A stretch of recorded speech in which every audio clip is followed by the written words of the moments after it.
nós vamos iniciar a palestra Escravidão e Abolicionismo através dos selos, que será proferida pelo conselheiro Maurício Melo de Menezes, membro do Conselho Deliberativo do Instituto Presbiteriano Mackenzie. Faremos agora a apresentação de um breve currículo do palestrante. Maurício Melo de Menezes é membro do Conselho Deliberativo do Instituto Presbiteriano Mackenzie e do Instituto Histórico-Geográfico de São Paulo. Ex-presidente do Instituto Presbiteriano Mackenzie e ex-presidente do Conselho Deliberativo do Instituto Presbiteriano Mackenzie. É graduado em Engenharia pela Universidade Federal do Mato Grosso e pós-graduado pela Universidade Federal do Pará. Presidente dos Gedeões Internacionais do Brasil e membro do Conselho da Universidade Evangélica de Goiás. Recebam com uma salva de palmas, engenheiro Maurício Melo de Menezes. Bom, nós queremos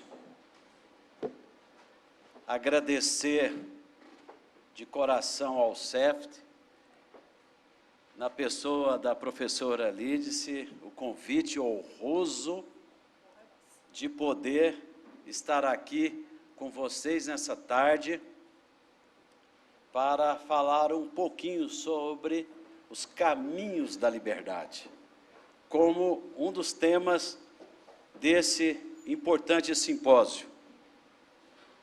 Então, para nós é um motivo de muita alegria. Eu sei que está demorando um pouco aqui, mas daqui a pouco sai, viu, gente? Quero aqui registrar meu agradecimento ao diretor também do CEFT, meu confrade, irmão e amigo, Dr. Marcel, de onde fazemos parte da Academia de Letras Mackenzista, e quero então agradecer de coração ao meu amigo e irmão, Dr. Marcel Mendes. Quero também fazer um registro aqui muito especial, de uma pessoa que eu jamais poderia deixar de fazê-lo, que é um engenheiro mackenzista, Geraldo Ribeiro Júnior, está aqui, e eu peço que fique em pé, Geraldo. Geraldo é uma pessoa que sabe tudo de filatelia e um pouquinho mais. Eu não vou falar quantos anos que ele está, mas o pai dele, que era um colecionador de selos, aos 9 anos, encantou o Geraldo para esta coisa linda que é colecionar selos. E o Geraldo é meu companheiro, é meu parceiro, gasta horas e horas a gente debatendo, ele pesquisando. Então eu quero de coração, Geraldo, fazer esse registro em público da sua pessoa e agradecer também a sua esposa, que doa também parte do seu tempo para que você possa ajudar a filatelia brasileira, né? Tema muito importante. Vocês vão ver o roteiro nosso. Vou falar um pouquinho sobre o que é filatelia. Talvez esse cara vem falar de coisa do passado. Vocês vão ver que não. Nós vamos falar também sobre raízes cristãs, primórdios, a campanha abolicionista, a Lei Áurea, atuação cristã reformada e o legado da raça negra. Colecionismo. É uma pessoa que chegou aqui, mas vou registrar a presença dele mais na frente um pouquinho. Colecionismo. Antes de mais nada, é necessário esclarecer alguns tabus que atribuem conotação pejorativa ao colecionismo, seja ele de qualquer natureza. Colecionar é uma atividade absolutamente normal, salutar e recomendada. Uma coleção é muito mais que uma reunião de objetos da mesma natureza, ou que tem relação entre si, como consta nos dicionários. Acumular objeto é uma forma de preservação prática que deu origem aos museus em todo o mundo. Vocês já começam a ver como é interessante. Todas as pessoas colecionam algo, mesmo que não percebam. Tem uns que é caixinha de fósforo, outros chaveiros, etc. Inevitavelmente, ou sempre coleciona algo. O que as mulheres gostam de colecionar? O quê? Sapatos, bolsas. Eu vejo a minha esposa com aquele tanto de sapato, eu falo, para que tudo isto? E ela fala, você não entende de nada, não é assim? Então é desse jeito. Então também gostar de ter uma coleção.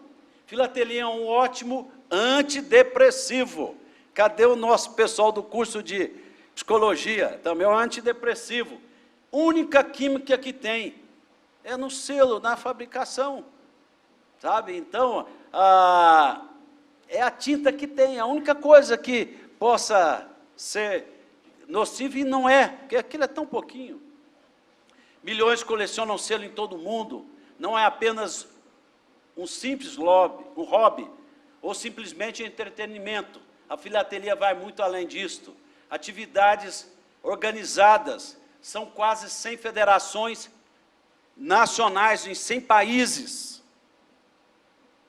O Brasil tem a sua, e também uma internacional. E eu quero fazer o registro nesse instante de Reinaldo Macedo, que é o vice-presidente desta internacional, que está aqui. Peço ao Reinaldo que fique em pé, porque ele é um colaborador também do nosso clube de filatelistas. Muito obrigado, Reinaldo. Reinaldo também foi presidente da Federação Brasileira por os últimos 4 anos. Vantagens. Atualmente a filatelia pode parecer uma coisa atípica, destoante ou fora de moda, mas as suas características únicas possibilitam, agora presta atenção, um lazer tranquilo em contraponto às dificuldades da vida moderna. Atividades democráticas e não elitistas. Baixo custo, a coleção é do tamanho do bolso. Ah, mas colecionar selos é uma coisa cara? Não. Selo é super barato. Agora tem um tal de olho de boi, que é o primeiro selo do Brasil e o segundo do mundo. Aí sim, aí é mais caro. Mas o que nós vamos apresentar aqui não tem nenhum selo caro nessa tarde, em cima do tema proposto. Pode ser praticado por qualquer idade, não é mera atividade recreativa infantil ou passatempo para a terceira idade. Aspectos educacionais como apoio didático. A filatelia é uma ciência auxiliar da história. Olha só, aqui nós temos professores, futuros professores da área de pedagogia, da área de teologia, letras e... qual é o quarto? E psicologia. Então, o CEFT, que é esse centro do Mackenzie, é composto por essas 4 áreas. Então, ela é uma ciência auxiliar da história. Vocês verão isso daqui a pouco. Talvez a parte mais chata vocês estão vendo agora. Depois vai ficar bacana. Então, aqui eu quero falar de algumas coisas que nós já trabalhamos com selos. É uma parte do que nós já trabalhamos, de painéis, coleções, livros. Então, dá para a gente fazer tanta coisa simples. Os alunos desse colégio aqui, tem o clube, e aqui tem uma parte, eu queria pedir às meninas que levantem a mão, que são do clube. Quem que está aqui que é do clube? Tem uma, aqui, está aqui, ó. Existe aqui um clube com mais de 30 participantes. Então, eles montaram a coleção, a primeira delas foi contando a história do pai ou da mãe em selos. Então, dá para fazer tanta coisa que ajuda a pessoa a desenvolver, ao invés de só ficar no celular.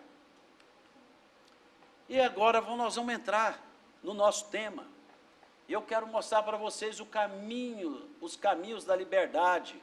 São selos que depois, mais na frente, nós vamos falar. Olha só que riqueza do autor, da pessoa que desenvolveu esse selo. A coisa mais linda.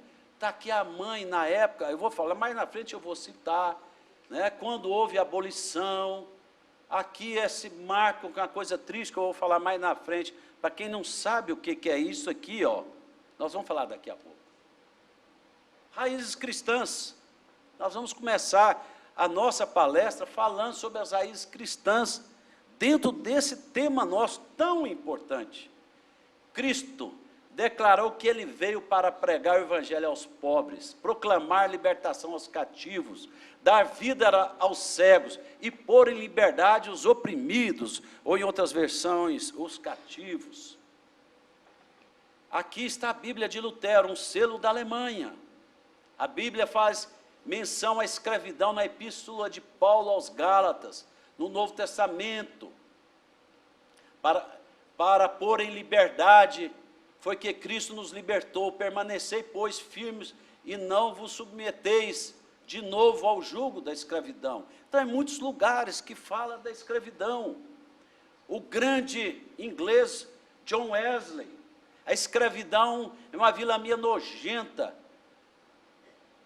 um escândalo para a Inglaterra e para a humanidade. Fico chocado quando o homem, por ser negro, é enganado ou atacado por um branco e não pode se defender. Vai em nome de Deus e no poder do seu Espírito, para que a escravidão americana, a mais infame que já se viu sobre o sol, seja banida para sempre. O grande pastor John Wesley, em 22 de novembro de 1790, olha só. Então nós temos o envolvimento do cristianismo reformado, desde a reforma, também na abolição dos nossos escravos. São Tomás de Aquino, como advento do cristianismo e a concepção de ser a escravatura algo natural, mudou. E São Tomás de Aquino é enfático quando declara que um homem seja escravo e o outro não, é coisa de um ponto de vista absoluto. Não tem razão natural, mas só razão de atitude, porquanto é útil ao escravo ser governado por um homem mais prudente, e é útil a este último ser auxiliado pelo escravo. Então está aqui o selo conta uma história, selo faz parte da história, igual eu disse, não é coisa de gente de idade ou de gagá, não, aqui nós temos toda a história. Cada país, o Brasil é um país que emite de 30 a 35 selos por ano, contando a história de alguma coisa, e vocês vão poder ver. Agora, quem foi John Knox? Muitos aqui talvez não sabem, mas John Knox era um escocês que foi o fundador da igreja presbiteriana, a primeira igreja presbiteriana do mundo é na Escócia. Então, John Knox, está aqui o selo dele, um selo inglês, que recentemente fez homenagem a John Knox, é o primeiro e único selo dele. John Knox foi uma pessoa que ele foi preso, era um teólogo, ele foi preso, pouca gente sabe disso, doutor Marcel, mas John Knox foi preso, capturado pelos franceses, ficou quase 3 anos lavando pratos, fazendo serviços, ele que tinha sido deixado pela Inglaterra. Então os franceses o tomaram até haver uma rebelião, e ali ele conseguiu sair, voltou para a Inglaterra, foi para a Escócia e criou a igreja presbiteriana. Foi um homem muito perseguido. Padre Antônio Vieira, as raízes cristãs, não se pudera nem melhor, nem mais altamente descrever que coisa é ser escravo em um engenho no Brasil. Não há trabalho, nem gênero de vida, no mundo mais parecido à cruz, está aqui, e a paixão de Cristo, que é o vosso em um desses engenhos. É um sermão que ele pregou em 1653. José Patrocínio, que está aqui o selo dele, o Brasil homenageia o tigre da abolição. Ele diz: contra a escravidão, todos os meios são legítimos e bons. O escravo que se submete, atenta contra Deus e contra a civilização. O seu modelo, o seu mestre e seu apóstolo deve ser Espartaco. Eu acho que todos já assistiram o filme de Espartaco. Foi aquele guerreiro que lutou antes de Cristo, 40 mil pessoas escravizados, lutaram, E ele foi um grande homem que entrou para a história pela defesa dos escravos. Vale a pena assistir os vários filmes que tem sobre ele. Nos primórdios, nós tivemos aqui selo interessante. Aqui esse talvez você depois vai ver ele melhor. O tráfico de escravos iniciou em 1562. Detalhes dos escravos amontoados nos navios, vindo lá da África. Então esse selo aqui retrata esse período que marcou, desde 1562 no Brasil, o início da vinda deles. Na Inglaterra, nós tivemos os reformados, os da origem da reforma, os anglicanos, que são considerados protestantes, e aqui está um dos seus mais ilustres, e aqui, esse terceiro selo, que é este negro, Olaudah Equiano, ex-escravo nigeriano, ex-marinheiro e escritor, foi o primeiro negro a votar na Inglaterra, quando acabou a escravatura lá. Esse outro selo aqui é a coisa mais linda, o tráfico de escravos africanos para a América, iniciado em 1562, está aqui, somente foi abolido na Inglaterra em 1807, mas continuou de forma velada por muito tempo. Olha só que as riquezas que nós vamos começar a mostrar para vocês. Essa história linda da escravatura, ela toda contada através dos selos. Os trabalhos no campo, nas minas, nos engenhos, eram pesados, estafantes, sem alimentação e com uma remuneração totalmente injusta. Isto foi uma marca de muitos países, infelizmente, do nosso país. Então está aqui onde eles trabalhavam. Aqui está a cidade de Mariana. Aqui está um pelourinho. Esse é aquele selo que eu falei lá no início. Isso aqui, eu creio que muitos sabem o que é. Mas aqui era amarrado os escravos para apanhar, para ter seus açoites. Hoje são raros que tem no Brasil, quase todos foram derrubados. Então, os selos retratam essa fase tão triste que nós tivemos. Então, Pelourinho não é um lugar só de turismo lá na Bahia, era o lugar onde que esse povo sofria, era massacrado, mutilados. Também outra parte bonita da nossa história, que a gente conta, mas que foi um sofrimento muito grande lá atrás, que foram os quilombos, Quilombo dos Palmares. Aqui está o selo contando toda a história dele. Aqui está o famoso Zumbi dos Palmares. Eu sei que aqui o tempo é muito pouco, não dá para a gente entrar muito nos detalhes, mas eu creio que vocês vão estudar, talvez vai fazer parte, mas vocês vão poder aprofundar na vida desses heróis nossos nacionais. Aqui está a imagem dos quilombos. Olha só a riqueza da filatelia. Aqui está um carimbo. Vocês estão vendo aqui um carimbo, tá, de Palmares, lá em Pernambuco, de 1912. Então a filatelia tem isso aí. Muitas vezes esse selo aqui não tem nada a ver com a filatelia, mas é o carimbo, que foi feito lá em Palmares, em Pernambuco, em 1912.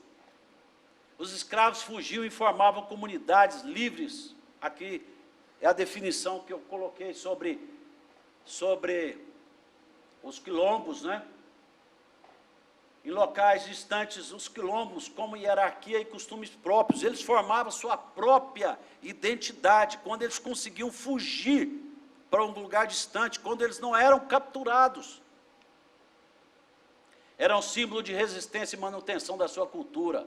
O maior e mais formoso foi o Quilombo dos Palmares, como disse, em Alagoas, do líder, o Zumbi, que em 1870 tinha 500 mil habitantes. Desculpa, 50 mil habitantes. Foram combatidos e arrasados após 5 anos de luta. Nessa data aqui, alguém sabe, com exceção do Dr. Marcel, o que significa para o Mackenzie essa data? Fácil, né? 1870 foi o ano da fundação do Mackenzie. Sabe quantos habitantes tinha em São Paulo? Quem vai poder falar aqui? Nessa data, 1870? 30 no máximo. São Paulo tinha menos habitantes em 1870 do que lá o Quilombo dos Palmares. É uma coisa incrível, né? Meio inacreditável, mas é a verdade. Quando o Mackenzie nasceu, a Escola Americana nasceu, que tem o nome desse auditório, nós tínhamos quase 30 mil habitantes em São Paulo. Olha só, lá, eles foram todos massacrados, quase 2 São Paulos daquela época.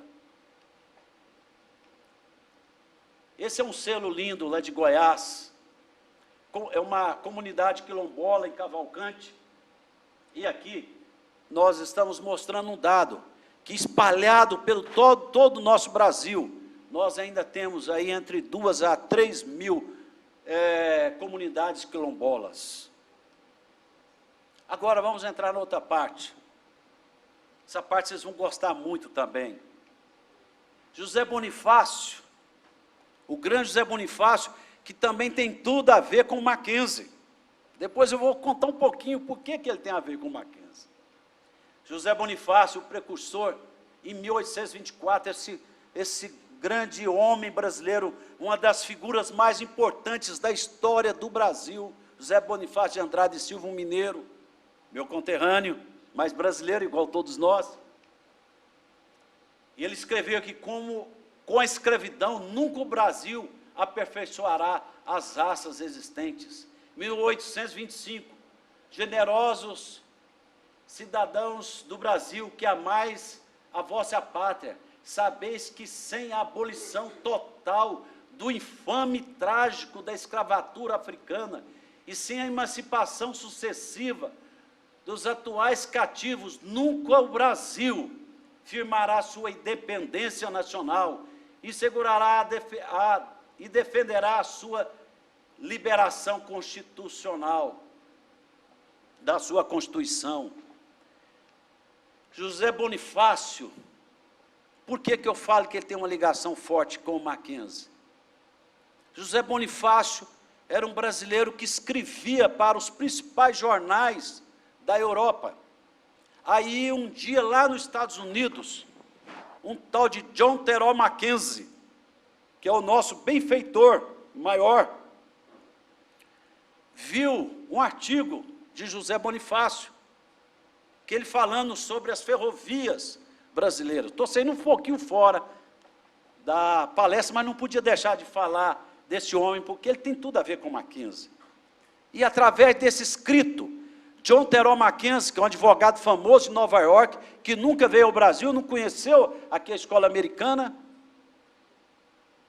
no contato com o Dr. Chamberlain, ele resolveu doar 30 mil dólares, que era uma fortuna em dinheiro daquela época, para que o Mackenzie pudesse fazer uma escola de engenharia, para que aqui formasse engenheiros para fazer ferrovias no Brasil. Essa foi a história. E aí foi comprada essa área e foi feito o prédio 1. Até então, isso aqui é bom vocês ficarem sabendo, para quem não sabe. Até então aqui era conhecido só como escola americana. E aí, quando foi feito o prédio 1, que foi dado o nome do benfeitor John Terrell Mackenzie, aí o pessoal falava, onde que vai ser aula? Vai ser lá no Mackenzie. Onde vai ser aula? No Mackenzie. Foi aí que nasceu a nossa história da gente, então, ter o nome de Mackenzie. Tá? Então, essa é uma palhinha só, mas eu queria falar da importância desse grande brasileiro. Em seguida, 1831, vem a Lei Feijó, que proibiu o tráfico de escravos, adotada por pressão inglesa. Não vingou. Daí surgiu a expressão popular. O quê? O quê? Vamos acordar, gente. Eu sei que depois de almoço não é fácil a gente dar palestra e também assistir. Para inglês ver. Então vocês estão aprendendo mais uma coisa. É para inglês ver. Foi a Lei Feijó. Mas por quê? Olha só aqui. Em 1845, a Lei Bill Aberdeen, os ingleses podiam abortar navios negreiros de qualquer bandeira, lembramos que eles dominavam os mares. E aí vem essa outra frase: o sol nunca se punha no Império Britânico. Sabe por quê? Porque os ingleses dominavam todos os continentes. Então eles gostavam de falar que eles tinham um país que eles dominavam em todos os continentes. Então, por isso que o sol, para eles, não se punham. Porque em todo fuso horário, eles tinham um país que estava com luz. Então é por isso que nasceu esse termo dos ingleses, que o sol nunca se punha. E aí surgiu essa lei, e aí os ingleses podiam afundar resgatar os que vinham da África e poder, então, depois que resgatavam, poder, então, afundar aquele navio que estava trazendo escravos. Na campanha abolicionista, muito importante, nós tivemos vários que entraram na sua história. Eusébio de Queiroz: as nações, como os homens, devem muito prezar a sua reputação. Em 1850, a lei Eusébio de Queiroz proibia o tráfico negreiro da África para as colônias. Mas Bezerra de Menezes, jornalista espírita, deixou essa máxima de uma lepra social da escravidão. Ele escreveu mais: percebeu que alguns argumentos humanitários e cristãos jamais sensibilizariam os escravocratas e a opinião pública para que pudessem concordar com a erradicação da escravatura. Era preciso, pois, trazer à discussão os argumentos metafísicos e convincentes, capazes de movimentar o debate nacional. Aí vocês vão falar: mas Maurício, você está só mostrando o selo dos atores, mas e aqui? Não, isso não é um selo. A filatelia também tem seus carimbos especiais, que isso faz parte também do nosso colecionismo da filatelia. Então aqui é um carimbo, não tem um selo dele, mas é um carimbo especial. Agora, a Guerra do Paraguai, tantas vezes estudada sobre nós, que nós estudamos. A famosa, das mais famosas, foi a Batalha de Tuiuti. E o que eles fizeram? Em 1866, convocaram os escravos, principalmente os mais fortes, e aí dizendo que terminasse, eles estariam livres. Então, o Brasil usou, na época, os escravos para poder vencer essa famosa Batalha do Paraguai.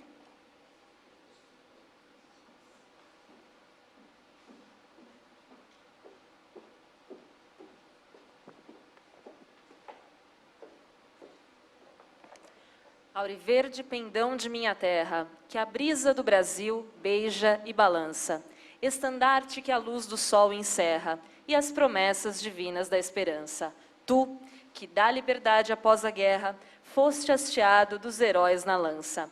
Antes te houvessem roto na batalha, que servires a um povo de mortalha. Fatalidade atroz que a mente esmaga, extingue nesta hora o brigue imundo, o trilho que Colombo abriu na vaga, como um íris no pélago profundo. Mas a infâmia demais, da etérea plaga. Levantai-vos, heróis do novo mundo. Andrada, arranca esse pendão dos ares. Colombo, fecha a porta dos teus mares. Obrigado, Bruna. O famoso navio negreiro do nosso grande brasileiro, Castro Alves, 1868. Bruna, você novamente.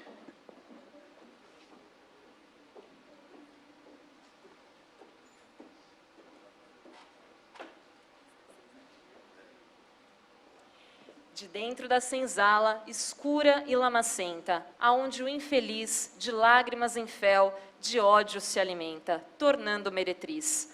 A alma que ele tinha, ovante, imaculada, alegre, sem rancor. Porém, que foi aos poucos sendo transformada aos vivos do estertor. De dentro da senzala, aonde o crime é rei e a dor crânios abala, em ímpeto ferino. Não pode sair, não. Um homem de trabalho, um senso, uma razão, e sim, um assassino. É triste, mas é uma verdade a gente escutar esses poemas, né? Mas essa é a história que o Brasil tem na sua história. A campanha abolicionista, ela crescia, ela não parava, e aqui vem um dos selos, que novamente era uma forma de carinho. A mãe negra que tinha seu filhinho e que dava o seu leite para o filho do seu patrão. Então ela era a dama de leite. Então isso criou uma cultura dentro do Brasil.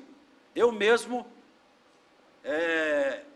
eu tenho um irmão de leite. Minha mãe tinha muito leite, mas não nessa situação sofrida, que a mãe muitas vezes tinha que dar, ver o filhinho do outro, o branquinho, bem gordinho, e muitas vezes não tinha tudo para o seu filhinho mesmo. Então era muito doído. E esse selo, que é uma das coisas mais lindas da nossa história, esse artista que fez esse desenho, retrata esse momento da mãe de leite. 1870, o ano do Mackenzie, cresce então a campanha abolicionista. 1871 vem a lei do ventre livre, liberdade aos nascituros. E quem foi o autor? Visconde do Rio Branco. 1874, o marinheiro cearense, bravo, Francisco José do Nascimento, denominado Dragão do Mar, combateu o tráfico negreiro no Ceará. Está aqui, esse museu. Quem for ao Ceará, quem for a Fortaleza, não deixe de ir lá visitar um dos mais belos museus da história. E esse homem foi um grande guerreiro naquela época. Aqui está o selo também do grande Visconde do Rio Branco. A campanha não parava, e aí vem outro que também tem muita coisa a ver com o Mackenzie, que foi Rui Barbosa. A escravidão do negro é a mutilação da liberdade do branco. E aí vem agora mais um outro brasileiro, um dos mais ilustres também, menos conhecido, que é lógico, que o do grande Rui Barbosa, mas importantíssimo, que é Joaquim Nabuco. Em 1883, o cerco já fechando contra a escravatura. Ele disse: para nós a raça negra é um elemento de considerável importância nacional, estreitamente ligado por infinitas relações orgânicas à nossa Constituição, parte integrante do povo brasileiro. Por outro lado, a emancipação não significa tão somente o termo da injustiça do que o escravo é Marte, mas também a eliminação simultânea dos dois tipos contrários, e no fundo, os mesmos, ou seja, o escravo e o senhor. Coisa linda. Em 1886, deputado e orador abolicionista citou o apoio da imprensa protestante. Vou dizer daqui a pouco mais sobre isso aí, professor Alderi. A história da escravidão africana na América é um abismo de degradação e miséria que não se pode sonhar. Hei de voltar a minha vida ao serviço da generosa raça negra. Também aqui você fala, mas cadê o selo? Isso aqui é exatamente da agência Joaquim Nabuco. Não sei se vocês conseguem chegar, está bem pequenininho. Também é uma forma da filatelia, que é uma máquina que passa e saiu aquela peça filatélica.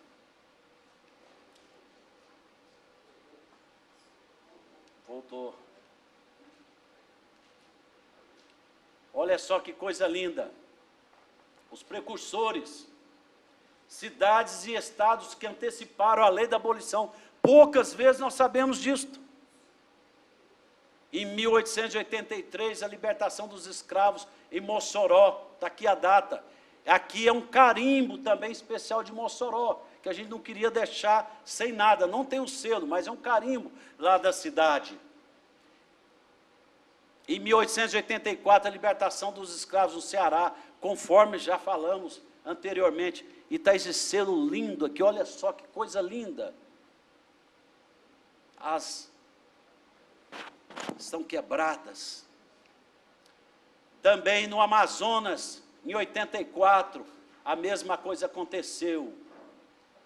Aí vem a campanha, continua a campanha abolicionista, o tempo cada vez mais fechando. Em 1885, a lei dos signatários, ou a lei Saraiva-Cotegipe, garantia liberdade aos escravos com mais de 60 anos, cabendo a indenização aos proprietários. Indeniza. Aí pode soltar. Mas também não foi muito para frente. Em 1887, o Marechal Deodoro da Fonseca solicitou que não se utilizasse o exército na caçada aos escravos foragidos. Teve sua importância muito grande, porque por isso está aqui o selo dele. O escravismo sofreu um duro golpe. Em 1888, o Papa Leão VIII, a pedido de Joaquim Nabuco, que nós mostramos anteriormente, elabora uma encíclica específica contra a escravidão brasileira, a 3 de maio de 1888. Aí agora começa a coisa linda. A princesa regente, no discurso de abertura do ano legislativo, confio, aspas, confio que não hesitareis em apagar do direito pátrio a única exceção que nele figura em antagonismo com o espírito cristão, a liberdade das nossas instituições. A seguir, ela encaminha, então, a Lei Áurea, a 8 de maio. E, enfim, no dia 13 de maio, a princesa, ela, então, sanciona a lei da escravidão.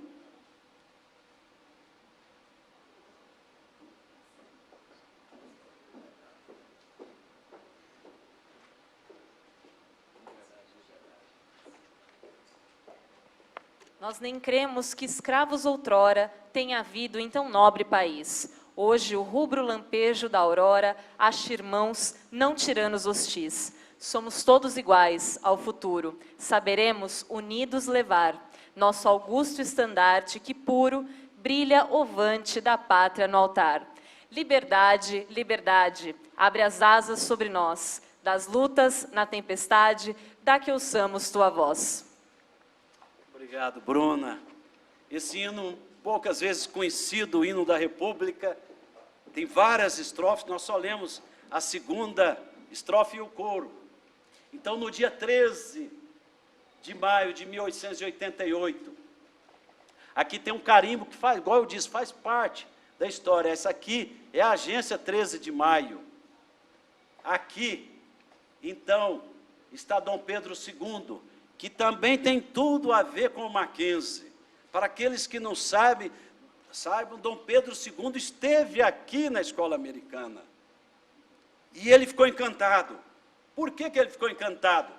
Quando ele chegou aqui, a família Chamberlain leva ele para dentro de uma sala de aula, e aí ele vê a filha da escrava da dona Maria Antônia, que tem a rua aqui, que homenageia o nome dela, aquela negra, estudando no meio dos brancos. O nosso grande Dom Pedro II dá um brado, ele se emociona. Foi a primeira vez que ele viu isso no Brasil. Mackenzie, a primeira escola a ter um aluno negro. E essa é nossa história, a nossa genética da reforma.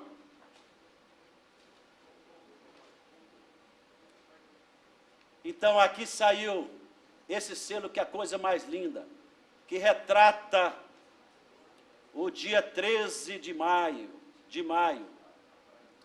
os escravos fugidos e o símbolo das asas da liberdade. Olha que selo, que coisa linda, selo também bem antigo. E aqui está a nossa princesa, que tanto a gente tem que honrar a essa distinta pessoa. Agora, o melhor vem agora. Olha só, o que ela escutou, logo que ela sancionou a lei. O que o barão de Cotegipe disse? A senhora acabou de redimir uma raça e perder o seu trono. Ele era um parceiro. A senhora acabou de redimir uma raça e perder o seu trono. E ela disse, se 1000 tronos eu tivesse, 1000 tronos eu perderia para pôr fim à escravidão no Brasil. Eu sei que a gente não aplaude, mas nós temos que, nessa hora, fazer uma salva de palmas para a nossa princesa Isabel. Vamos fazer uma salva de palmas para ela. O longo e difícil processo da abolição finalmente viu-se vitorioso a 13 de maio de 1888. Durante quase 4 séculos, escravizou milhões no Brasil, que foi o último país da América a abolir a escravatura. Logo a seguir, em 15 de 11 de 1889, haveria a proclamação da República. E agora eu quero mostrar a atuação nossa, reformada. Este homem aqui, para quem não sabe, foi o primeiro missionário que conseguiu vir para o Brasil, um presbiteriano, e conseguiu permanecer. Asbel Green Simonton. Ele chegou em 1859, e ele disse, embora que havia um medo muito grande, o Brasil naquela época, nós, os protestantes, éramos totalmente perseguidos, que só podia ter uma igreja católica. E Simonton, um moço de 28 anos, de Princeton, que tinha uma carreira fenomenal pela frente. Naquele ano, o reitor de Princeton tornou presidente dos Estados Unidos. Simonton tinha tudo, resolveu se doar para vir ao Brasil. E ele escreveu, a escravidão é um pecado e opressão. Também, esse selo aqui, número 2, por isso que eu falei que alguém ia observar, que é um selo em comemoração aos 150 anos da Catedral Presbiteriana de São Paulo. E aqui está simbolizando o Rio e São Paulo. Aqui também tem a Catedral Presbiteriana no Rio de Janeiro, que é a primeira igreja evangélica. Mas o que tem a ver com a história? A questão abolicionista era tratado com cautela nas igrejas do Rio e São Paulo, tendo em vista a dificuldade, como disse, e temores vivenciados com a libertação dos escravos nos Estados Unidos, que já tinha acontecido. Então, os missionários que vieram eram todos favoráveis, mas muitas vezes eles tinham que ter a sua mordaça. No culto, no Templo Carioca, aqui na Catedral, James Houston prega, o escravo brasileiro está completamente à mercê do seu senhor, não tem nenhuma esperança de proteção contra a avareza e a tirania do mesmo. 4 anos antes, Chamberlain acolheu alunos de filhos de abolicionistas na escola americana após sofrerem constrangimento em escolas públicas. O Mackenzie, a escola americana, ela que deu abertura, foi a que deu espaço para poder receber esses alunos. Legado da raça negra, aqui são selos onde que vocês veem aqui o Dia da Consciência Negra, que daqui a 12 dias nós estaremos comemorando. Então aqui é um selo que faz essa homenagem. Aqui esse outro selo das etnias brasileiras, está aqui também o negro. É um selo de Cuiabá, Mato Grosso, que foi um estado que o negro também está aqui. Ele foi muito importante, embora escravo. Cuiabá foi uma cidade vezes maior que São Paulo há 300 anos atrás. Então são peças filatélicas que contam essa história do legado da raça negra. Nós já ouvimos o hino da República, nós já pudemos ouvir a letra dele, tão linda. Aqui estão os legados que foram deixados, que são existentes hoje ainda, a música, a dança, a alimentação, a nossa querida feijoada, o legado da raça também negra. Aqui são várias atividades culturais, o seu legado cultural faz parte da nossa sociedade, vários itens, religiões que eles trouxeram de lá, que tem aqui até hoje. Aqui também estão alguns dos famosos. Esse aqui, todo mundo sabe, é o Rei Pelé, o nosso maior jogador da história, também da sua origem negra. Esse outro aqui, eu creio que vocês não estão conseguindo decifrar, mas é o famoso João do Pulo, nosso grande brasileiro, que ganhou, que saltou mais do que todo mundo, uma pessoa que quase não tinha tanto preparo, chegou para o mundo e foi medalha de a pessoa que bateu os recordes, né? Esse outro aqui foi o primeiro brasileiro a ganhar uma medalha olímpica. E outra coisa interessante, Nilo Peçanha foi o primeiro presidente brasileiro que tinha nas suas veias também a ligação com a África. E outra coisa interessante, coisas que só a filatelia e o estudo da filatelia mostra. Essas duas bandeiras, é lógico, está escrito aqui, está facinho, é só ler. Elas homenageiam a raça negra, a de São Paulo e a do Maranhão.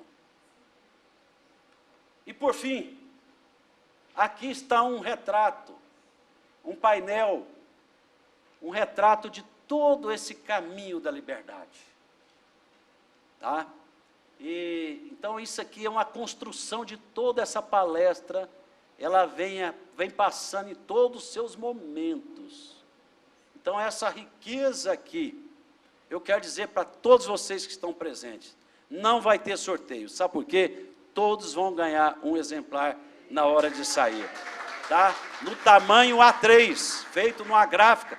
Eu quero agradecer a Geográfica, que fez a doação, que é uma das patrocinadoras, o Paulo acho que está por aqui, não sei, eu tinha visto ele, mas está lá atrás com a equipe da Geográfica, eles estão doando, cada um vai ganhar seu exemplar, e poder, isso aqui eu quero dizer uma coisa para vocês, não é porque vocês vão ver o nome nosso aqui pequenininho, não, mas isso aqui vale a pena, sabe o que fazer? Um quadrinho, porque só o papel, o que vai acontecer? Vai rasgar, vai perder, uma criança vai rasgar. Isso aqui é uma preciosidade das coisas mais raras do Brasil. É uma história contada com esse amor todo. Tudo essas 30 lâminas que eu mostrei aqui, resume, está tudo resumido aqui. Tá? Então, esse é o presente que eu trago aqui para vocês. E quero dizer para vocês, a nossa imprensa evangélica na época, ela ajudou. Ela, mesmo sabendo da perseguição, ela escreveu vários textos, principalmente depois de 1884, quando começou o movimento forte. Então ela sabia que ela teria proteção, então nós participamos muito. Mas eu quero falar de vocês, não hoje só do Mackenzie, mas lá da Universidade de Genebra. E por que a Universidade de Genebra tem a ver com o nosso tema? Porque foi lá em Genebra que o grande reformador João Calvino fundou, com Bessa, a Academia de Genebra. E o que era a Academia de Genebra? Todo negro, todo pobre, todos tinham acesso à escola, à universidade. Hoje a Universidade de Genebra é uma das mais famosas do mundo. E o Mackenzie é fruto dessa visão lá atrás, no século XVI, quando João Calvino falou, do lado de uma igreja, uma escola.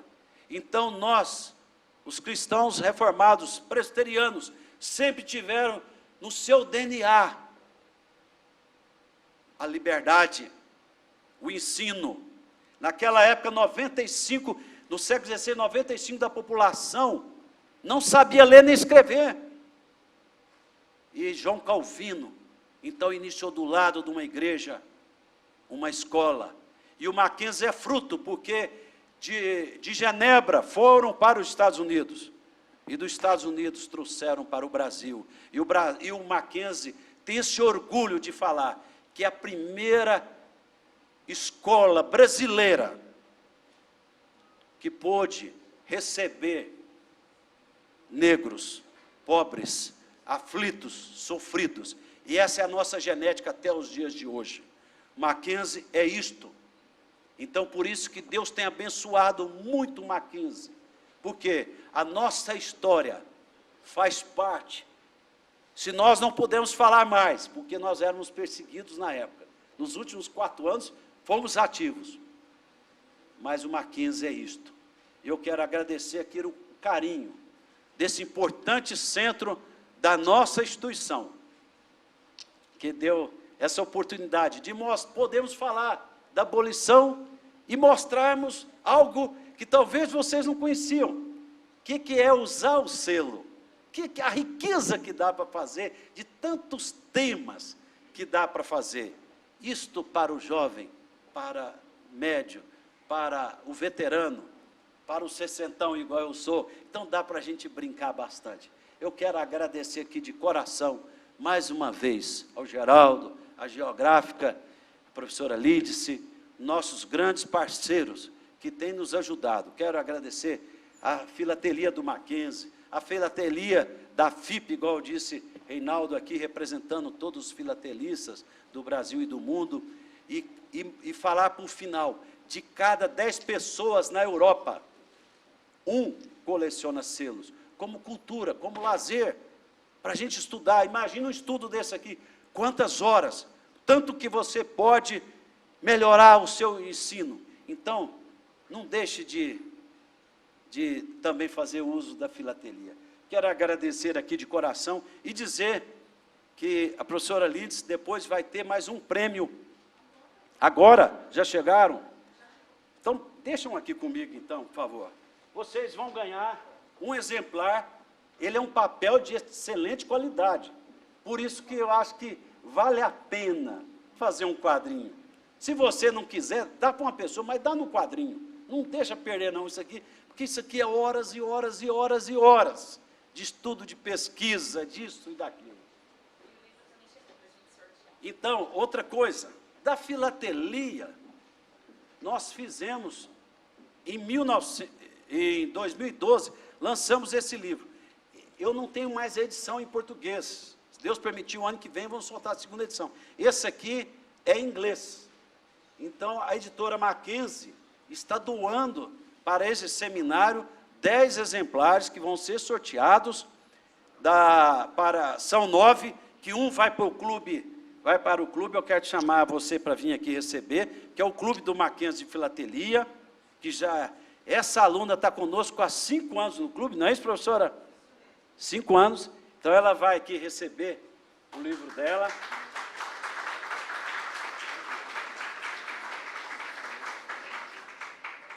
Vamos tirar foto, é para tirar foto?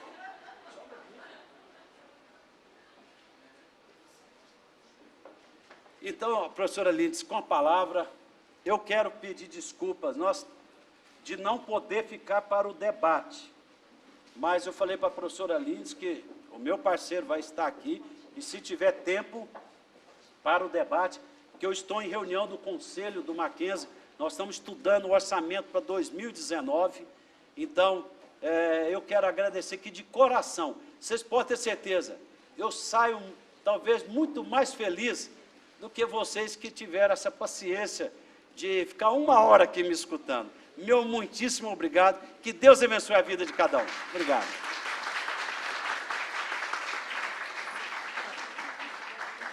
Maurício, para nós é que é uma honra ter o senhor aqui. E eu posso dizer para vocês que o Dr. Maurício e o Dr. Geraldo fizeram toda essa apresentação que vocês viram, toda essa pesquisa em menos de um mês. Porque um dia, conversando com o Dr. Maurício, eu falei assim, poxa, a gente bem que podia procurar selo de abolicionismo, né? Será que existe? Isso tem 3 semanas. Aí, na mesma hora, ele falou assim, vamos fazer. E, imediatamente, ele ligou para o Dr. Geraldo, e rapidamente eles conseguiram juntar 80 selos, não foi? 80 selos. Aí começou o segundo problema. Desses 80, qual que eles iam colocar na apresentação? Porque tudo era muito bom, tudo era muito interessante. Fizeram toda essa pesquisa, escreveram esse material em 3 semanas para vocês. E, inclusive, montaram esse painel que vocês vão estar ganhando já já, os alunos, os monitores vão estar entregando para cada um de vocês, poderem levar para casa, levar para aqueles que são professores, poderem usar em aula também. Então, fiquem à vontade, até se precisar levar mais peça, a gente dá um jeito disso também, ok? E, doutor Maurício, muito obrigada de coração, foi um prazer grande demais estar com o senhor aqui. Deus abençoe a todos, viu? E uma boa reunião lá também, Deus abençoe vocês. Muito bem, então vamos a mais um sorteio de livros. Peguem um papelzinho, todo mundo com seu papelzinho de número. Ok, vamos lá. Vamos ver se dessa vez você é escolhido.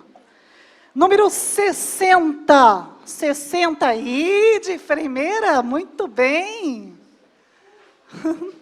Parabéns. Uma recordação da palestra do Dr. Maurício. Opa, espera que os números estão fugindo. Número 85. 85, lá atrás. Muito bem.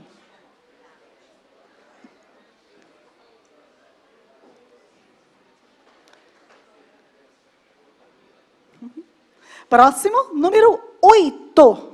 8, agora baixou. 8. 8 não está? 8 se mandou já? Que pena. 34. 34. Também não? Opa, apareceu 34. Muito bem. Grande Lucas. Nosso violinista, guitarrista. Compositor e tudo mais. Número 94. Aí, monitora Karen. Nossa mestre Karen, recém-defesa de tese.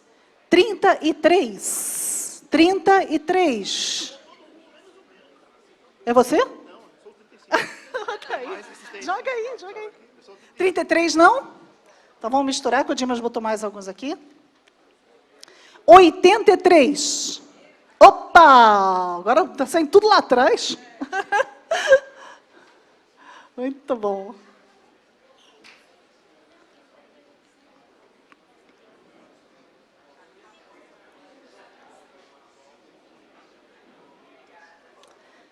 Vamos mais um livrinho do Lembrança do Dr. Maurício.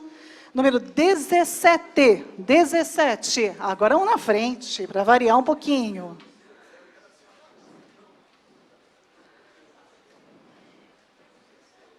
Mais 3 livros ainda aqui. Vamos lá. Número 61. 61. No meio mesmo. Aí.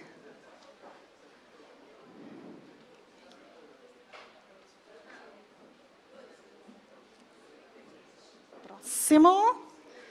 Último livro do Dr. Maurício. Número 74. 74. 74, 74, existe, dou-lhe uma.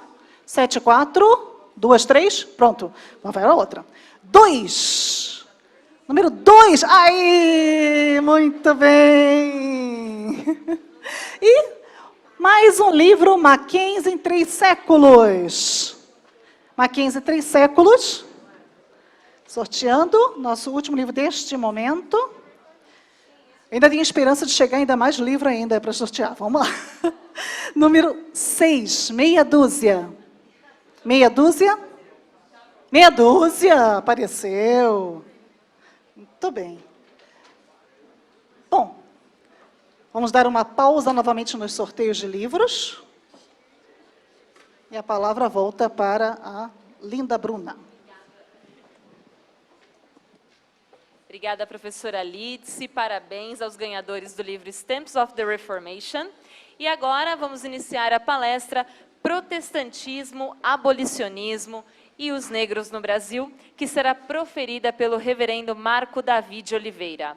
Neste momento, nós vamos fazer uma apresentação de um breve currículo. Marco Davi de Oliveira possui graduação em Teologia pela Universidade Metodista de São Paulo e licenciatura em História na Faculdade Paulista São José. Graduação em Teologia, Seminário Teológico Batista do Sul do Brasil e mestrado em Ciências da Religião pela Universidade Metodista de São Paulo, atuando principalmente nos seguintes temas: políticas afirmativas, negros, igreja, bases bíblicas e pobres. Autor do livro A Religião Mais Negra do Brasil, Por que os negros fazem opção pelo pentecostalismo. Pastor da Igreja Batista, Nossa Igreja Brasileira, no Rio de Janeiro. Passamos a palavra ao reverendo Marco Davi de Oliveira. Boa tarde a todos e todas. É uma alegria muito grande para mim estar aqui. Me sinto extremamente lisonjeado por estar nesse lugar para falar de um assunto que a mim é muito caro. Até porque, não sei porquê, eu o sinto na minha pele. E eu falo de um lugar.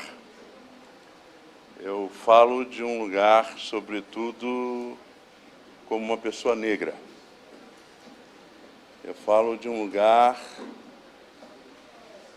de alguém que cresceu numa igreja, viveu e cresceu numa igreja protestante, numa igreja batista. E eu quero, sobretudo, antes de qualquer fala minha, dizer para os irmãos e amigos que estão aqui que eu não sou racista. Não é. Ah, tá. Obrigado. Dizer que eu não sou racista. E por que eu estou dizendo isso? Porque desses quase 20 anos que ando conversando sobre este assunto, algumas vezes eu tenho percebido algumas reações de uma certa indiferença, às vezes, por causa do assunto, que é um assunto um tanto quanto complicado de fato. Sobretudo quando a gente fala a partir deste lugar, de uma pessoa negra. E a gente tem observado duas posturas. Algumas pessoas se sentem extremamente incomodadas, se sentem mal em falar sobre a questão de negritude no Brasil, e outras também têm a tendência a dizer que tudo que a gente está dizendo, está falando, não é bem assim. É um certo exagero o que a gente está pontuando. Quando o meu antecessor, perdoe-me, não lembrar o nome, perdoe-me, estava falando, eu estava dizendo a mim mesmo, poxa vida, mas eu preciso falar mesmo, porque ele já está passando através desses selos e muitas coisas que eu hei de falar. Mas eu também quero problematizar algumas coisas que foram colocadas aqui, a partir dessas datas que foram colocadas para nós, e por isso, então, eu vou voltar em algumas coisas, algumas datas históricas, para que a gente possa pensar também em outros aspectos. O pastor e professor Roberto Loyola trouxe uma palavra tão bonita aqui, profundamente acadêmico, e eu disse, você me deixou em situação bem difícil, porque eu não sou tanto assim. E ele disse, eu disse para ele, você colocou uma pimenta do reino, uma pimenta do reino na boca e na mente, fazendo assim uma imaginação, na mente das pessoas. Eu não sei se eu vou colocar essa pimentinha, talvez eu coloque aquela pimenta vermelha, que você vai ter que mastigar com todo gosto. Porque a gente pode pensar também de outras maneiras algumas coisas que foram colocadas aqui, e faço isso com todo respeito, e quero agradecer muito à equipe toda desse simpósio pelo carinho que tem tido comigo. Ontem, por causa de um atraso no táxi, a gente perdeu o avião, e eu cheguei aqui 4 horas da manhã, e logo tinha um alarme próximo ao hotel, então vocês imaginam que eu dormi bastante hoje, né? Então, a gente vai começar a falar sobre esse assunto que é muito importante. Eu quero começar pensando justamente nessas datas, que são datas que antecedem aquilo que a gente chama de abolição. E, para mim, é extremamente importante a data de 1808, com a chegada da corte portuguesa. Eu só vou relembrar a você, não é? Você conhece essa história, sabe por que a corte portuguesa veio para cá. 1807, estava sendo pressionada por Bonaparte, pressionada pelos franceses, todo por Portugal, prestes a ser invadido. E aí, então, acontece que a Inglaterra toma partido por Portugal e defende Portugal, e traz, então, toda a corte com cerca de 10 mil pessoas para o Brasil, protegidos, então, pelos ingleses. E, além de proteção que eles receberam cerca de 600 mil libras para estarem aqui. Então, essa data é uma data muito importante para pensarmos toda a história do Brasil. E 1822 também é uma data muito importante, porque é a data do reconhecimento do Brasil como nação. E esse reconhecimento viria justamente da Inglaterra, porque aí a Inglaterra já estava com Portugal praticamente em suas mãos, né? Pelo poder que tinha bélico, pelo poder político, pelo poder econômico. Então, esse 1822 era para reconhecimento do Brasil. E, desde esse momento, a Inglaterra já estava falando da possibilidade, da necessidade do término do tráfico de escravos. Em 1826, 23 de novembro, houve um tratado que depois foi revogado em 13 de março de 1827. Esse tratado, vocês sabem muito bem, era que Portugal podia continuar traficando os escravos somente nas áreas estabelecidas para ele, para o país, mas que em 1831 tinha que abolir a escravatura, tinha que parar com o tráfico, em 1831. A Câmara dos Deputados, em 13 de março de 1827, revoga parte dessa lei, porque os ingleses diziam que, se isso não mudasse, se encontrasse algum navio, todos seriam presos, inclusive proprietário dos escravos, aquele que mandou comprar e trazer os escravos seriam presos. A Câmara dos Deputados revoga essa lei e diz, então, que os compradores não poderiam sofrer absolutamente nada, somente, então, os escravos e a tripulação. Os escravos eram libertos e a tripulação, então, seria presa, enforcada e tal. Em 1831, então, essa data é estipulada para o final do tráfico de escravos no Brasil.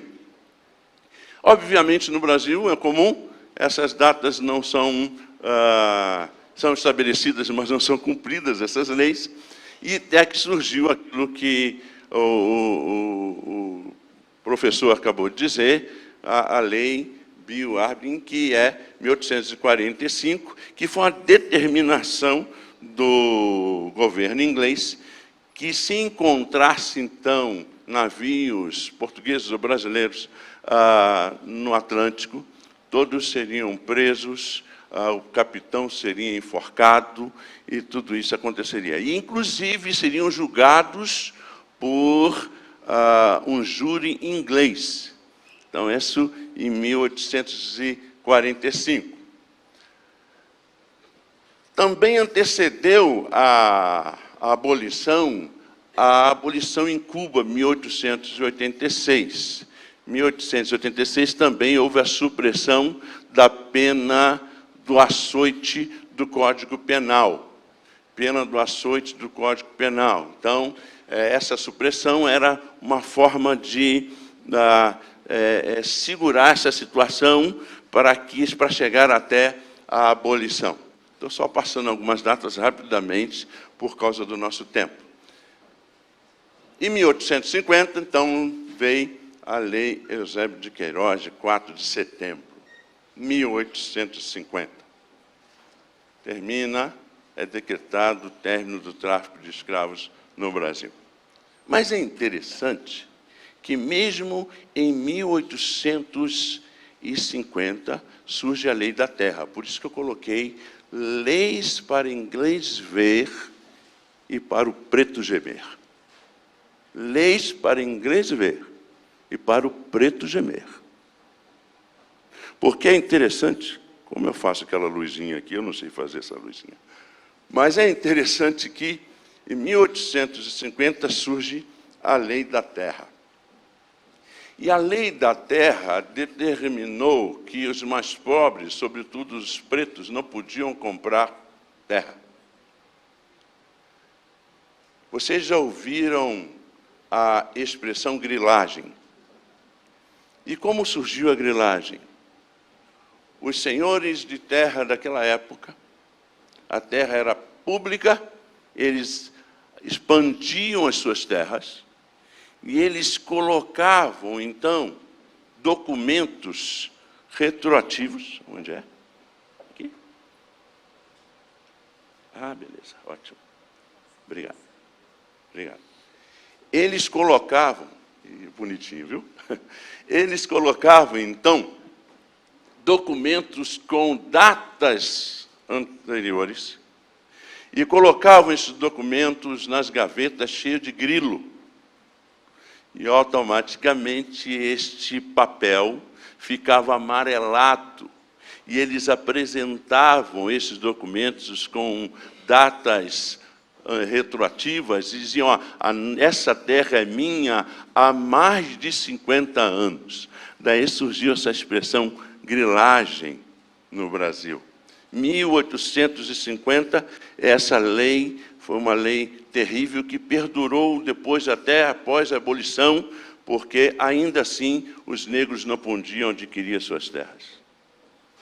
1854, ao decreto da escola pública no Brasil. Eu tenho esse decreto que a gente conseguiu na Câmara dos Deputados. Procurei na internet, não encontrei, e pedi à Câmara dos Deputados. E no artigo 69 desse decreto, está escrito assim: meninos e meninas que não podem estudar na escola pública do Brasil. Escravos, meninos com moléstias,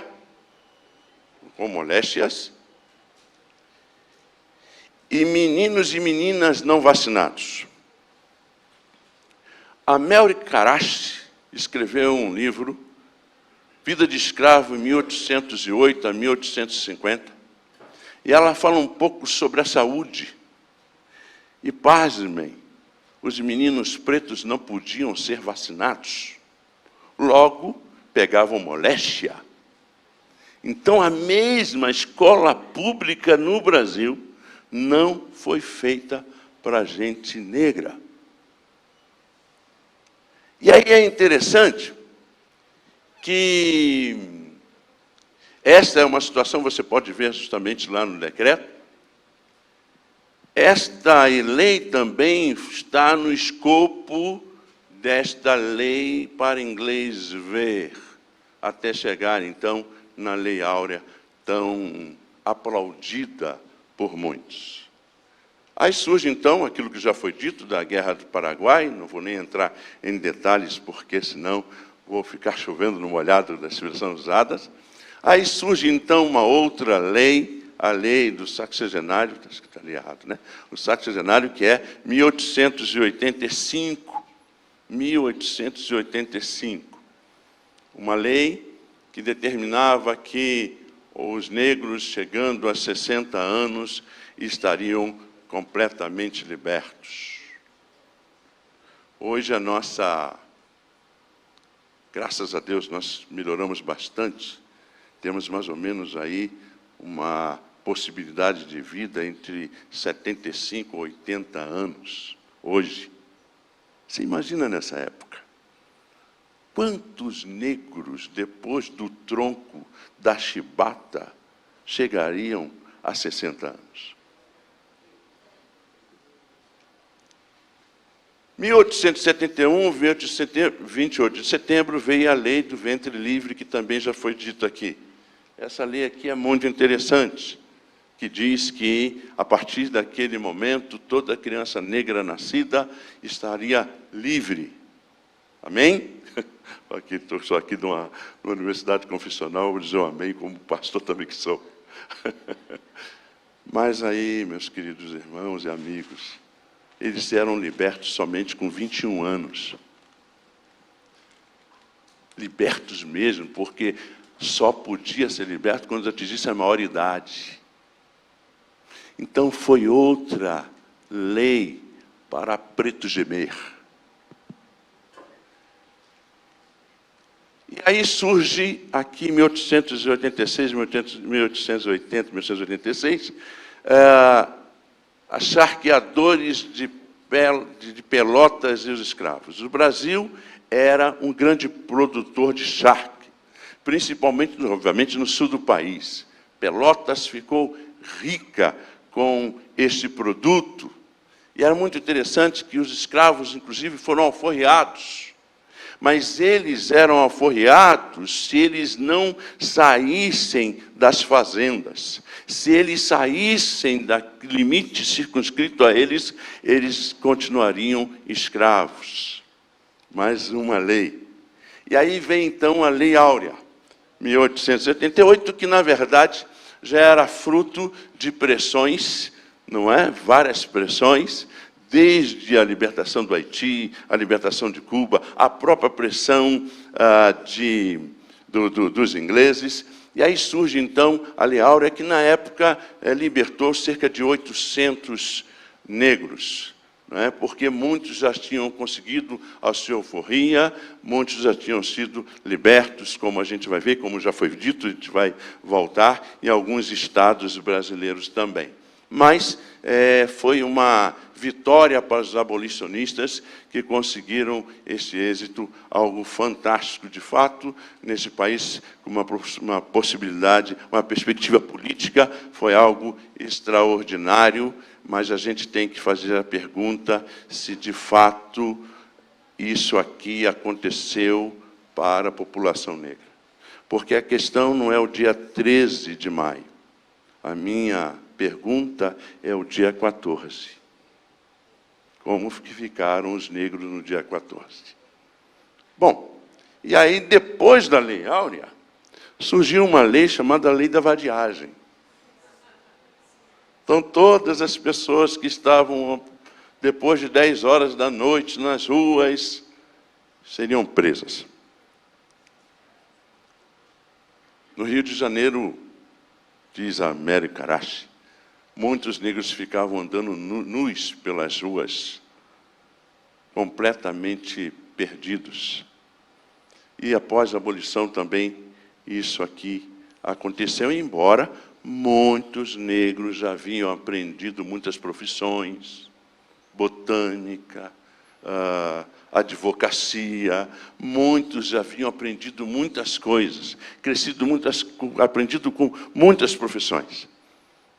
Bom, aí depois veio, em 1930, que a gente não vai entrar nesse detalhe aqui, a chamada ideologia do branqueamento e a chegada dos europeus ao Brasil, porque os negros não tinham capacidade intelectual de estarem no novo produto que era a industrialização. Mas a gente não fala sobre isso, não.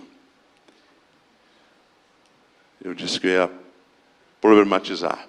O Brasil é o único país que não indenizou os negros após a escravidão. Nos Estados Unidos, após a libertação, construiu-se uma universidade, especificamente lá, uma universidade negra. No Brasil, infelizmente, isso não aconteceu. Então, não se incomode, eu também estou falando aqui como negro, ok? Então, por favor, não fiquem chateados comigo e, quando fizerem as perguntas, sejam misericordiosos. Bom, Aí surgem os primeiros estados a abolir a escravidão no Brasil, como também já foi dito pelo meu antecessor. A Amazônia, Pernambuco, Ceará, foi dito de forma muito interessante. Aqui, então, Rio Grande do Sul, em 1884, e aí surge a Lei Áurea. Só para um preâmbulo mesmo para vocês relembrarem. E aí, então, a gente tem alguns abolicionistas que foram pessoas extraordinárias. Eu não sei se foi aqui mesmo, mas eu também não sei se foi em 2007 ou 2009. Me ajudem, que Luiz Gama recebeu seu título, foi aqui mesmo, não foi? 2007, não é isso? Recebeu, então, o seu diploma, póstumo, mas o seu diploma. Um homem que foi extraordinário e que influenciou a muitos, como José do Patrocínio, José Bonifácio também foi influenciado por ele, e Rui Barbosa e tantos outros. Um homem que vocês conhecem também a história, que foi vendido quando adolescente pelo próprio pai, que era filho de uma negra com o senhor de escravo e que foi um grande lutador pela abolição no Brasil. E aí a gente passa alguns outros nomes. José do Patrocínio, que era filho de um padre com uma escrava e também foi um grande lutador pela libertação no Brasil.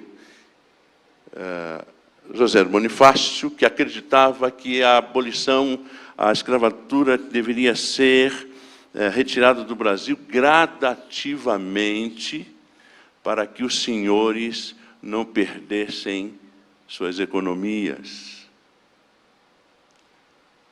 A gente, então, tem André Rebouças, que vocês também já ouviram falar muito dele, pessoas negras, Joaquim Nabuco, extraordinário Joaquim Nabuco, que no seu livro Abolicionismo, ele disse que a abolição no Brasil não foi bem aquilo que eles queriam, porque eles queriam dar estrutura para que os negros pudessem subsistir.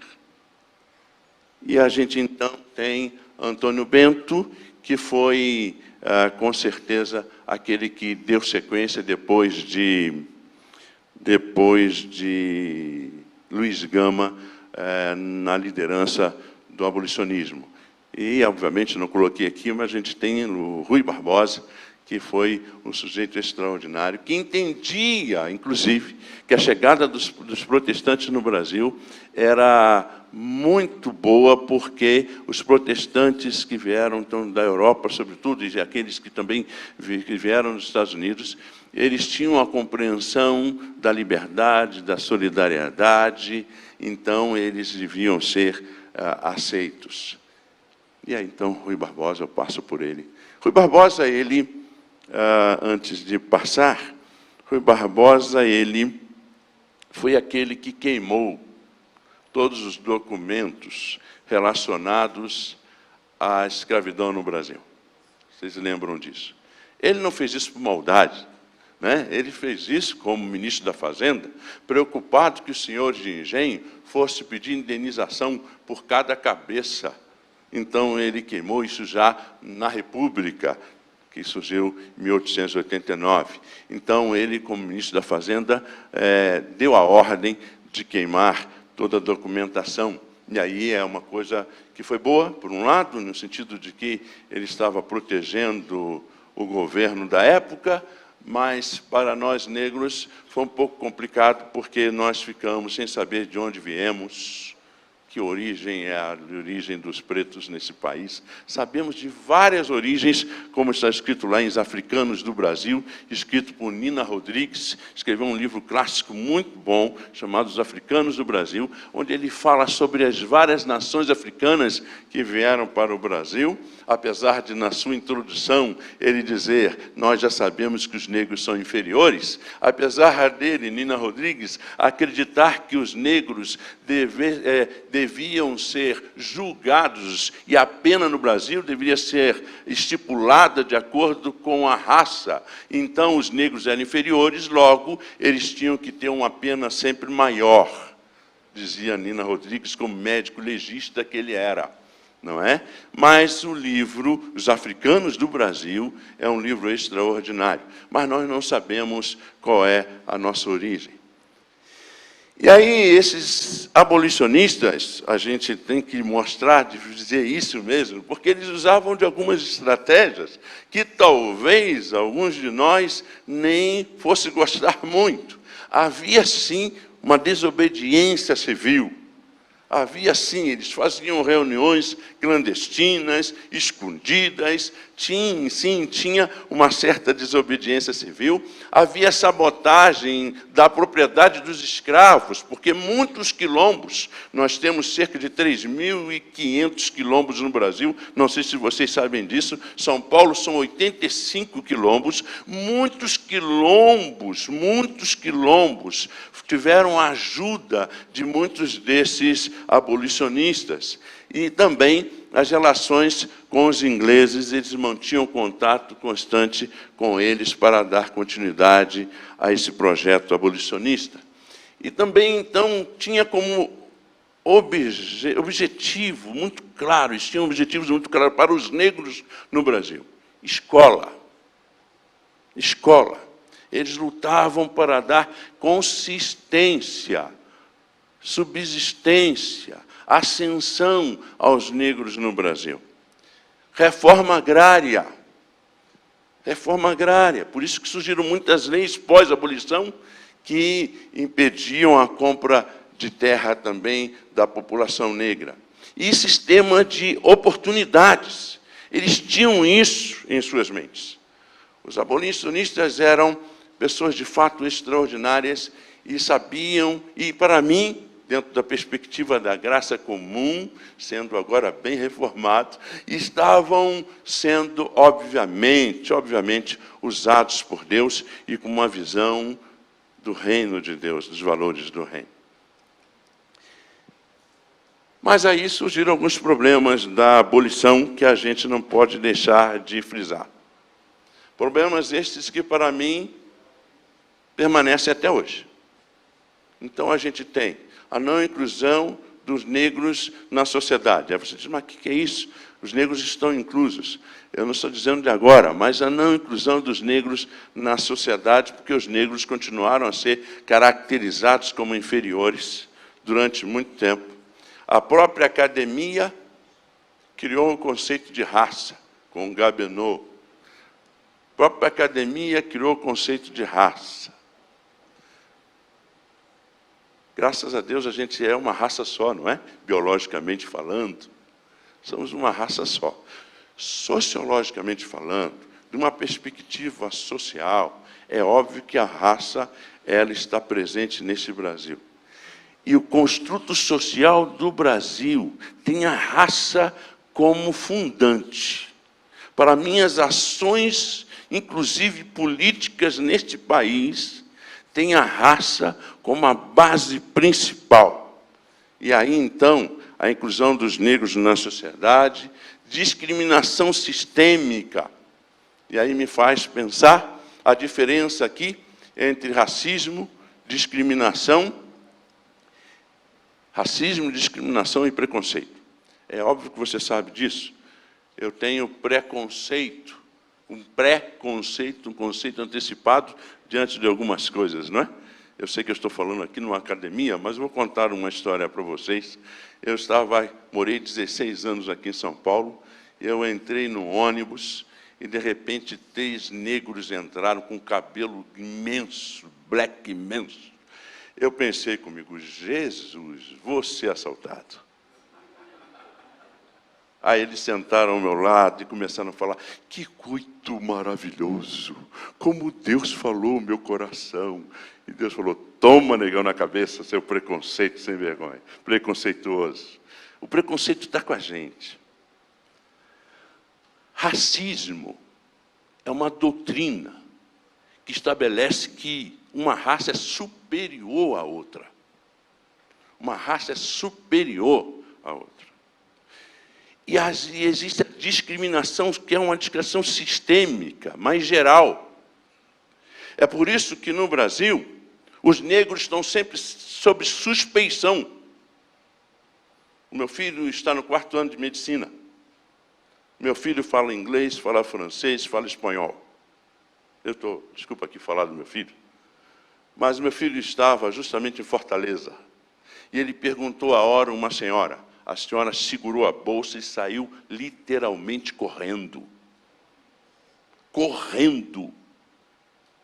E ele disse, essa mulher é louca.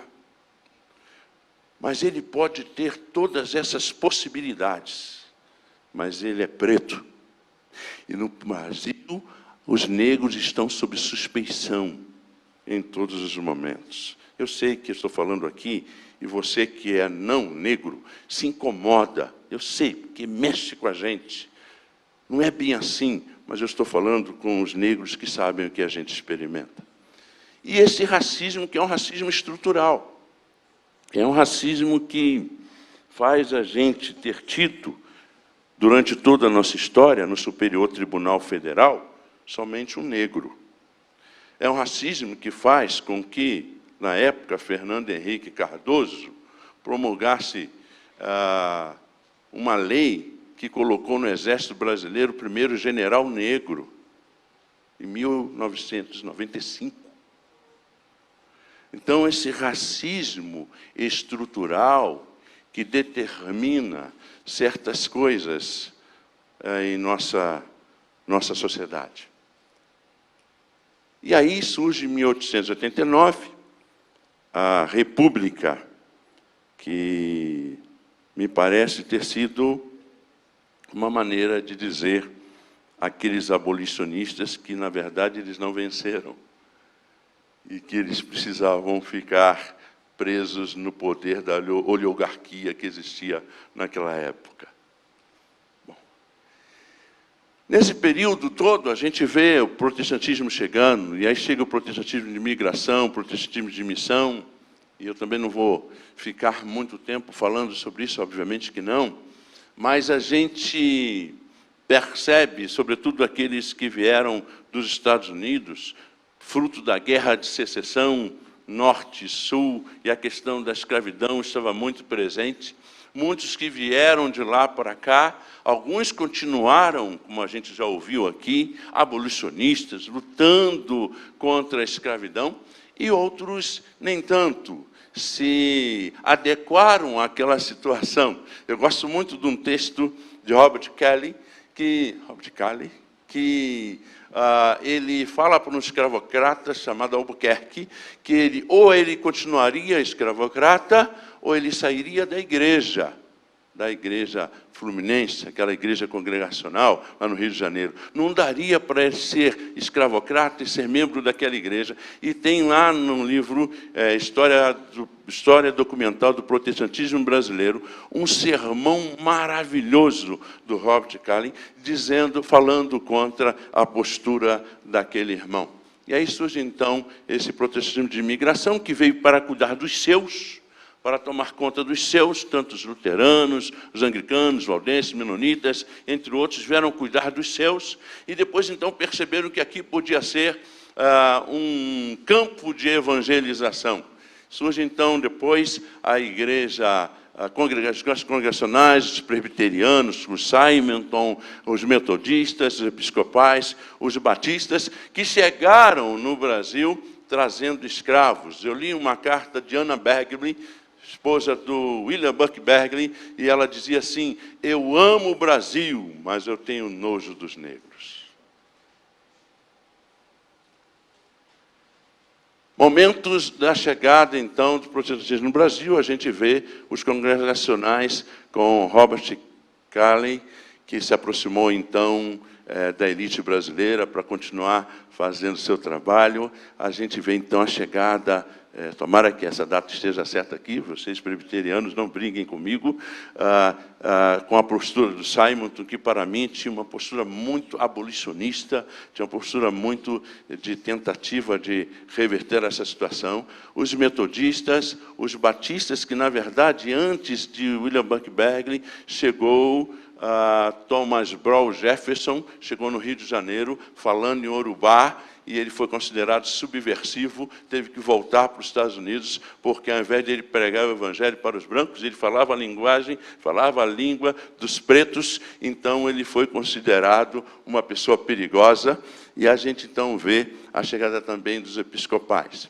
Mas é interessante que a historiografia, ela mostra essas igrejas, a historiografia brasileira mostra essas igrejas, essas denominações como primeiras no Brasil. Mas, vocês até conhecem esse livro aqui, A Primeira Igreja Protestante do Brasil, da Jaqueline de Souza. Foi lançado justamente pela editora Mackenzie. Um trabalho muito interessante, falando, então, desses indígenas Paraupaba e Poti, uma igreja potiguara, em 1665 a 69. Essa igreja, com a presença dos holandeses, essa igreja foi considerada, então, e é, sim, a primeira igreja evangélica, ou primeira igreja protestante no Brasil, segundo a pesquisa da Jaqueline. Também surge em Pernambuco o Agostinho Pereira, o chamado Divino Mestre, de 1846. É interessante, é o Marcos Carvalho quem fez essa pesquisa da Universidade de Pernambuco. É interessante que Agostinho Pereira começou a ler a Bíblia, e ele compreendeu que tinha que receber a Cristo Jesus como Senhor e Salvador, e ele dizia, então, para aquelas pessoas que estavam querendo prendê-lo, que ele recebeu uma revelação através de um sonho, e ele juntou 300 pessoas que eram escravas, mas que se diziam livres, libertos, e essas pessoas, 300 pessoas depois, foram completamente dizimadas, porque também eram consideradas subversivas. E aí, desculpa, talvez você fale, mas o que tem a ver isso aqui com a igreja protestante reformada? Obviamente, você pode dizer praticamente quase nada. A gente lembra do Gouveia, esqueci agora o nome todo dele, Antônio Gouveia, que ele dizia que os neopentecostais, num texto dele, ele disse, os neopentecostais perderam a Bíblia para os históricos e o Espírito Santo para os pentecostais, né? A palavra dele. Não sei se é bem assim, né? Não sei se é bem assim. Eu acho que pode ter sido uma postura muito dura da parte dele. Mas a gente tem a igreja pentecostal. E por que eu estou trazendo da igreja pentecostal? Porque esta igreja fez aquilo que nem a chamada teologia da libertação conseguiu fazer. Vocês sabem da teologia da libertação. A teologia da libertação tinha um problema para mim, e tem um problema muito sério, que é a soteriologia, né? Basta ser pobre e tal, que o indivíduo está redimido, tal. Não é bem assim. A gente precisa, obviamente, de ter um impacto com a graça irresistível, receber a Cristo Jesus como Senhor e Salvador de nossa vida, não é? Então, mas os pentecostais conseguiram se aproximar justamente dos mais pobres. Conseguiram se aproximar dos mais pobres. E se aproximam dos mais pobres porque, com a influência do William Seymour nos Estados Unidos, quando ele, então, estudando lá, vocês conhecem bem essa história, estudando no instituto feito por Charles Parham, que não deixou ele estudar na classe, dentro da sala, como Luiz Gama também, estudando lá na São Francisco, foi expulso pelos alunos por ser preto, mas o William Seymour teve que estudar pelo lado de fora, no corredor, ouvindo todos os ensinamentos durante todo o tempo para fazer a formação dele. Então, aconteceu aquilo que alguns chamam de glossolalia, outros chamam de batismo com o Espírito Santo, na sala, e o Charles Parham não tinha consciência de que também isso tinha acontecido com o William Seymour. O William Seymour não vai para a Rua Azusa 212, lá em Los Angeles, numa igreja metodista africana abandonada, e ele continua fazendo o seu trabalho, colocando a música, sobretudo no culto, e muitos desses irmãos que começaram as igrejas pentecostais clássicas no Brasil, passaram pela igreja de William Seymour.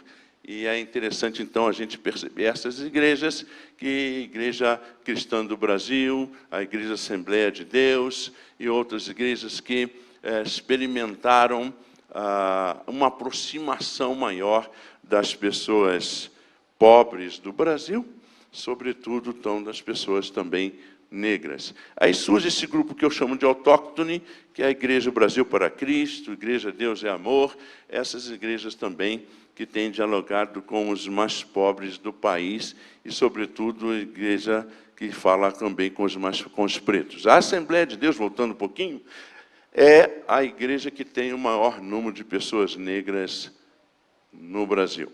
E aí vem, então, a igreja neopentecostal, que aí a gente está conversando aqui agora, e alguém está, com certeza, abrindo uma igreja evangélica nesse país, não é? Porque é mais fácil abrir uma igreja evangélica no país do que abrir um bar. Para abrir um bar tem que ter alvará, é complicado, não é? Mas aí você juntou um grupo lá, uma linguagem aqui, basta ter um certo carisma e você já consegue começar uma nova igreja. Então, a gente tem essa igreja, que eu não estou dizendo que ela faz parte desse escopo todo. Mas aí a minha pergunta que ficou, quando ouvia também o meu antecessor, e já estava perguntando a mim, é se os negros são verdadeiramente libertos. Porque no Brasil nós temos, como dizia Florestan Fernandes, preconceito de ter preconceito. Mas de vez em quando manifesta esse preconceito. Vocês, pretaiada, vão morrer. Lembram disso? Vocês, pretaiada, vão morrer. E aí eu vi a manifestação aqui dos alunos, e quem estava dirigindo a manifestação disse assim: nós aceitamos os diferentes. Jesus, alguma coisa está fora da ordem, como dizia Caetano Veloso.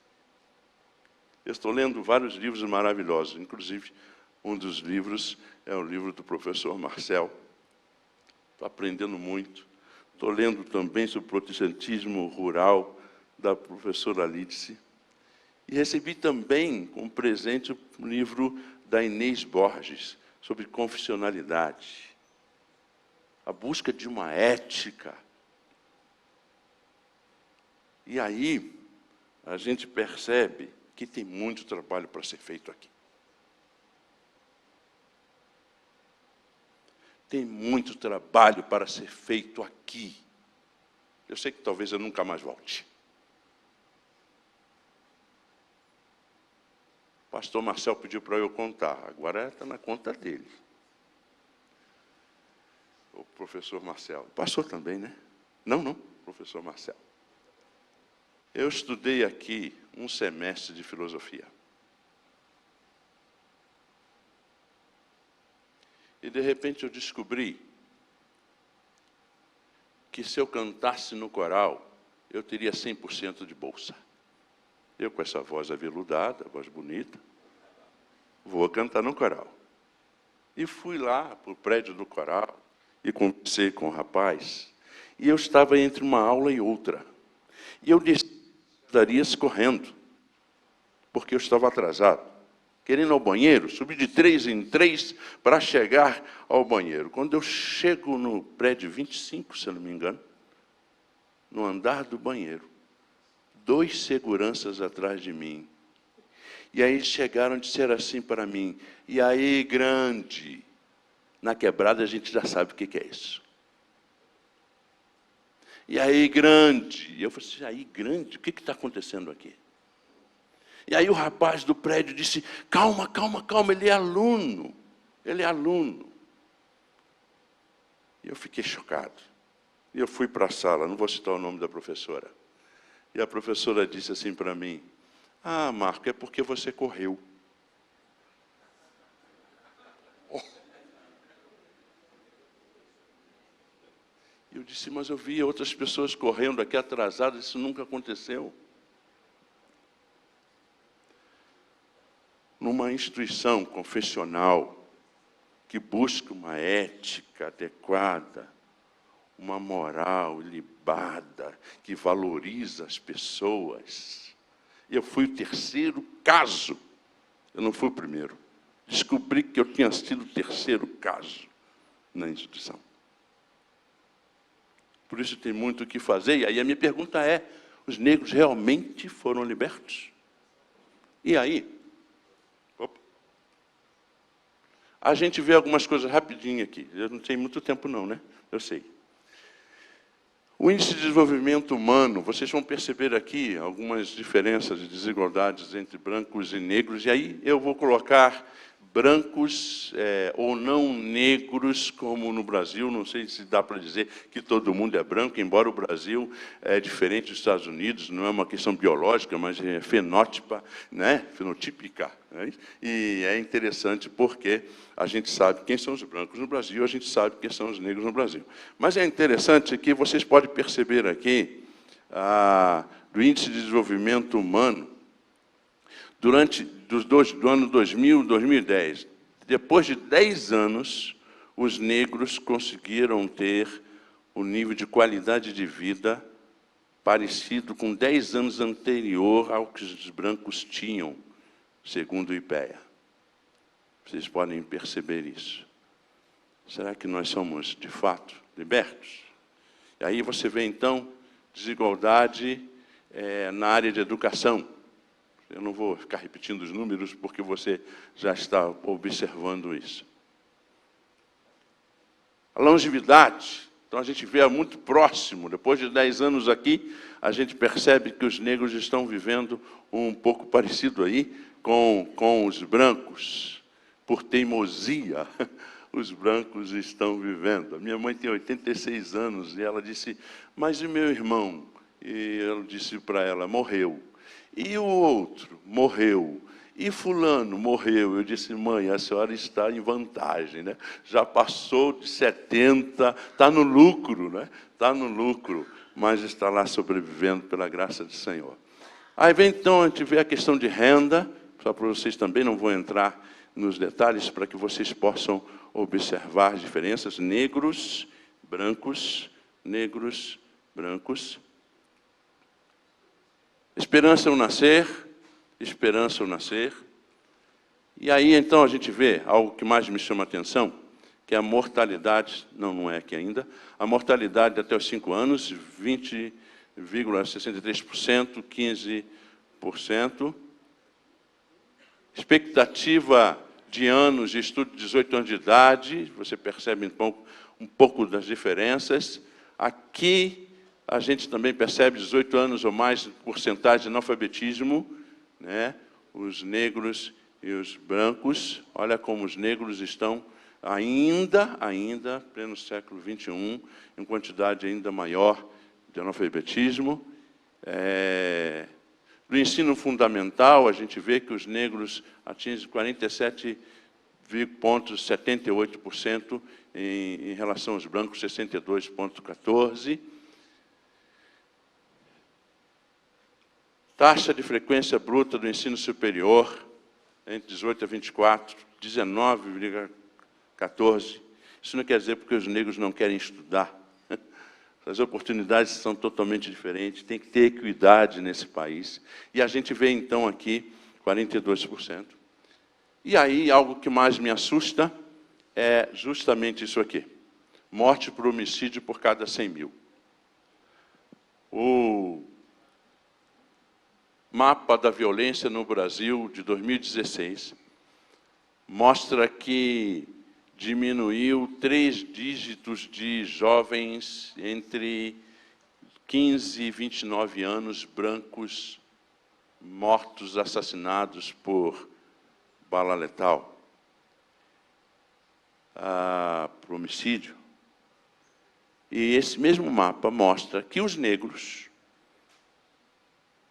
triplicaram o que já existia. Foi um aumento de 300% de jovens negros mortos no Brasil. 63 mil, ano passado, se não me engano, foram mortos de jovens nesse país. 63 mil jovens todos, a maioria, obviamente, da população negra. Então, queridos, a gente está numa situação que a gente chama, nos nossos movimentos sociais, de genocídio da juventude. Sobretudo, o genocídio da juventude negra. Na minha igreja tinha um menino de 12 anos, E ele disse para mim, negro, ele disse: pastor, eu não corro na rua, de jeito nenhum, porque eu moro em Vila da Penha, perto de comunidades. Se eu correr, eu posso ser confundido. Vão achar que eu sou bandido só porque eu sou negro. Um menino de 12 anos, viver esta situação emocional, porque ele sabe, sim, que ele pode ser alvejado por um tiro que depois, então, será explicado. Como aconteceu com o menino lá no Rio de Janeiro, que estava com guarda-chuva na mão, e ele recebeu 3 tiros, porque foi confundido que ele estivesse com como é que é o nome? Um fuzil, né? Mas é interessante, porque que ele precisava receber 3 tiros? Será que no primeiro já não deu para observar que era um guarda-chuva? Como acontece com Rafael Braga, que estava com um detergente na mão numa das manifestações, e foi visitado por um policial, e foi colocado 0,5% de maconha no bolso dele. E esse menino pegou 13 anos de cadeia por tráfico. Como acontece com a Cláudia, que foi arrastada na comunidade. São pessoas pretas, como dizia Elza Soares. A carne do açougue, carne preta do açougue é a mais barata. Então, será que de fato nós podemos festejar a abolição como uma realidade para a sociedade brasileira? É só uma pergunta. E aí eu quero aproveitar, para não ficar tão ácido, ler um poema também de um abolicionista, Castro Alves, que morreu aos seus 21 anos de idade. Esse poema dele chama-se Mãe de Cativo. Ó mãe do cativo, que alegre balanças a rede que ataste nos galhos da selva. Melhor tu farias se a pobre criança cavasses a cova por baixo da relva. Ó mãe do cativo, que fias à noite as roupas do filho na choça da palha. Melhor tu farias se ao pobre pequeno tecesses o pano da branca mortalha. Misérrima, e ensinas ao triste menino que existem virtudes e crimes no mundo, e ensinas ao filho que seja brioso, que evite dos vícios o abismo profundo. E louca, sacodes nesta alma, ainda em trevas, o raio da esperança, cruel ironia.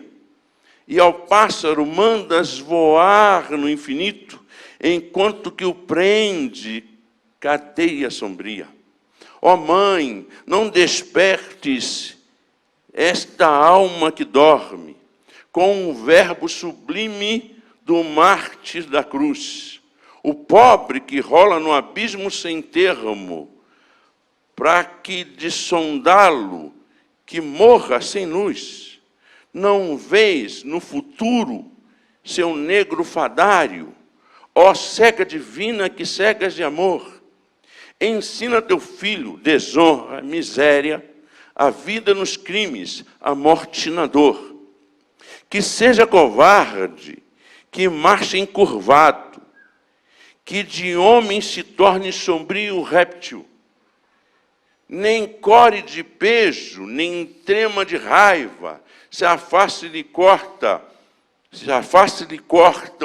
com látego vil, arrancam do peito, seu corpo habitue-se ao frio das noites, aos raios do sol.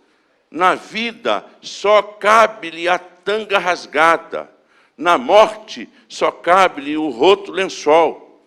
Ensina-o que morda, mas pérfido oculte-se, bem como a serpente por baixo da chã. Que impávidos sejam seus pais desonrados, que veja sorrindo mancharem-lhe a irmã. Ensina-lhe as dores de um fero trabalho, trabalho que pagam com o putre do pão, depois que os amigos açoite no tronco, depois que adormeça com o sono de um cão. Criança, não trema dos transes de um Marte. Mancebo, não sonhe delírios de amor. Marido, que a esposa conduza sorrindo ao leito devasto do próprio Senhor. São estes os cantos que deves na terra ao mísero escravo somente ensinar. Ó mãe, que balanças a rede selvagem, que ataste nos troncos do vasto palmar. Ó mãe do cativo, que fias à noite, a luz da candeia na choça da palha. Embala teu filho com essas cantigas, ou tece-lhe o pano na branca mortalha. Que Deus a todos abençoe. Muito obrigado.